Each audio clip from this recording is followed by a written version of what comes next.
I'm going to be doing a review on the KaZAM balance bike, and this is what it looks like here. It's green, and that's the front, and that's the back. And I thought I'd start off with, in case you're not familiar with what a balance bike is, kind of the idea behind it. Basically, a balance bike is like a regular bike, except it doesn't have any pedals. Therefore, your child learns how to use this bike by balancing first. So they're using their feet, they're pushing off the ground, and they're learning how to balance on the bike before adding in the task of pedaling. So it's kind of like learning how to ride a bike a little bit backwards than at least when I grew up. When I grew up, I had training wheels, I learned how to pedal first, and then eventually the training wheels came off and I had to try and master balancing while pedaling. But the idea behind balance bikes is that you learn how to balance first, which is by far more difficult than the actual task of pedaling. And once you learn how to balance on the bike and kind of maneuver and control the bike, then you can move on to a regular bike that has brakes and pedals.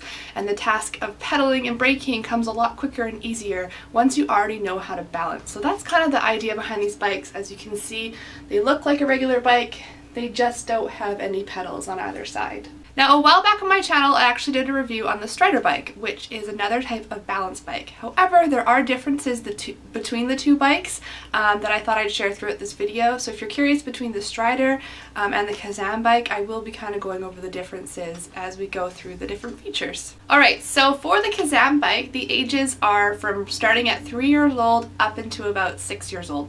That is the age range on this bike. Whereas if you compare that to the Strider bike, the age range is suggested 18 months to 5 years old. However, I have a 2.5-year-old and an almost 4-year-old. She'll be 4 years old in 2 weeks. And because we own both bikes, I definitely find her getting more use out of the KaZAM bike. Even though this one says it goes to 6 and the Strider bike says it goes till 5, the seat on the Strider bike does not go nearly as high as it does on the KaZAM bike. So while I'm talking about seats, I thought I'd show you what I'm referring to. So here's the seat here.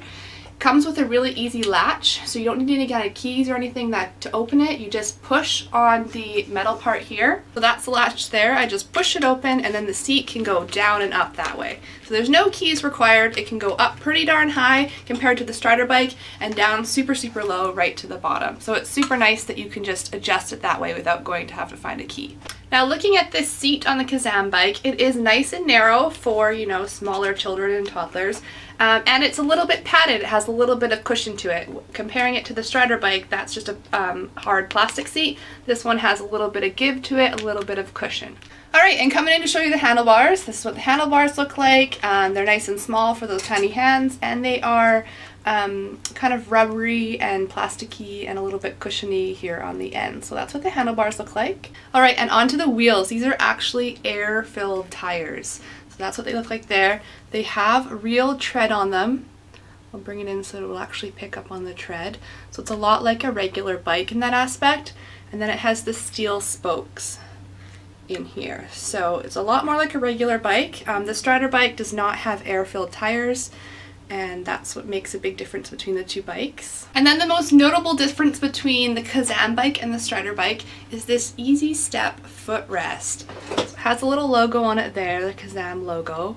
But as you can see, there's no bars or anything in between here, and then there's this giant footrest. So as your child gets better at learning how to balance and can kind of take off and really go for it, they actually have a place to rest both of their feet nice and securely on top. It's nice and big, can fit both their feet on either side of here, and then they can just kind of glide around, take their feet off, keep pedaling, glide around some more. So that's probably the biggest difference. The Strider bike does have what's called a launch pad footrest. It's more towards the back of the bike because there's actual bars throughout here, and it's not so much a footrest, it's just kind of a place where they can, it doesn't really fit their whole full foot, if that makes sense. It's just a little kind of landing zone, I suppose, whereas this bike has its full own footrest. I was actually really excited to try out another type of balance bike, in particular the KaZAM bike. This one's won a bunch of awards, including Top Toy from Creative Kids magazine, and it's been shown on NBC Today, so I was really excited to try it out. When it arrived in the mail, it does not come assembled. However, I thought I'd mention that it's super easy to assemble. My husband did it, and I don't think it took him more than 5 minutes, and it came in several pieces. So if that's something you're concerned about, know that it's really easy to assemble. Now, in comparing this to the Strider bike, besides the fact that this has its own giant footrest, One of the biggest differences is the weight of the bike. The Strider bike is around the 6-pound mark, whereas this bike is 11.2 pounds.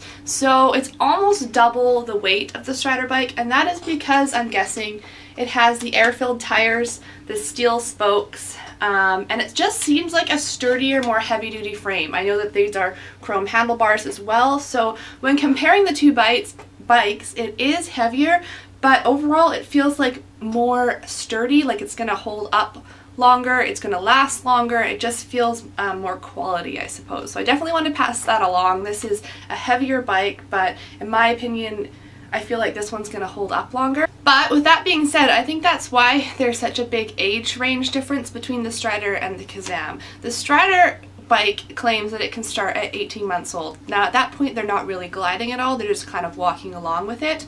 And I started with the Strider bike with my youngest daughter, who was 2, and she had just turned 2. And she was able to kind of walk along with it, but it was doable. This bike says it's not starting until 3 years old, and I would agree with that just because of the weight of this. If you were to put a child on there that's much younger than 3 years old, it would be really hard for them to kind of maneuver around, and if they, if their weight went too far to one side or the other, there's a lot more weight for them to have to handle. So I kind of do agree with that. I like that it's more heavy duty as far as lasting power and durability, but it's definitely not for a child much under the age of 3. Now I just thought I'd throw in some clips of my girls using this bike. My youngest is 2.5 years old, so as you can see, I threw it in there just so you could see how she does on there, but she honestly can't do much on this bike. But my older daughter is going to be 4 in a couple weeks here, and she's really getting the handle of it, like the hang of it, and I think she's really enjoying this footrest much more over the Strider bike because there's just more room for her to put her feet. So she's just picking up on the idea of gliding a lot quicker and seems more comfortable that way. So I thought I'd just throw in some clips. Right in the middle of my memory, driving backwards in a fast lane, headlights off after midnight, saw you shining in a starlight, girl you got me like a bug bite, and now you're under my skin.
KaZAM balance bike. If you have any questions, definitely let me know, and I hope you enjoy these videos where I just share with you kind of new toys and products that my kids are trying out and whether or not they're liking them. I also have a 10% off coupon code in case you're interested in ordering one of them, and I will leave that link down below. And I think that's about it. Thank you so much for watching. Bye!